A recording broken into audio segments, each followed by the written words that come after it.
কালকে বাজার থেকে নিয়ে আসছি 4 লিটার।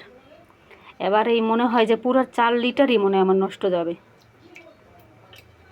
কী করবো, বাধ্য, মানে কিছু করার নাই। এখন এটা পুরো হয়তো ছানা কাইটা কিছু করা লাগবে, মিষ্টি জাতীয় কিছু বানাইয়ে খাইতে হবে, এছাড়া উপায় নাই। দেখো একদম অটোমেটিক, আমি কোনো ভিনেগার দিইনি, দুধটা শুধু জ্বালাইছি আর এইরকম ফুটে গেছে প্রত্যেকটা। ওইখানে হচ্ছে আধা লিটারের, ঠিক আছে। যেহেতু এই ছোট ছোট বোতলেরই করি, আমার মেয়ের জন্য শুধু 250 ml ভইরা ফ্রিজে রাখি। তো 4 লিটারের দুধ রাখছিলাম ফ্রিজে, এখন মনে হয় যে 4 লিটারের দুধ পুরোটাই নষ্ট গেল।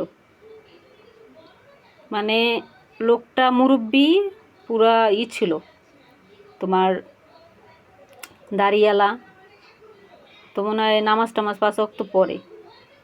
ঠিক আছে, মানুষ কে ভালো কে মন্দ বোঝা বড় দায়। ঠিক আছে, হুজুর টাইপ চেহারা, বয়স্ক। দেখো এখন সে বুঝছে কিনা জানি না, কিন্তু কী অবস্থা, কিছু বলার নাই। আমাদের দেশের যে অবস্থা, এমনিতেই মানুষের মধ্যে কোনো বিশ্বাস নাই, ঈমান নাই, আল্লাহর প্রতি, ঈশ্বরের প্রতি কোনো ভয় নাই।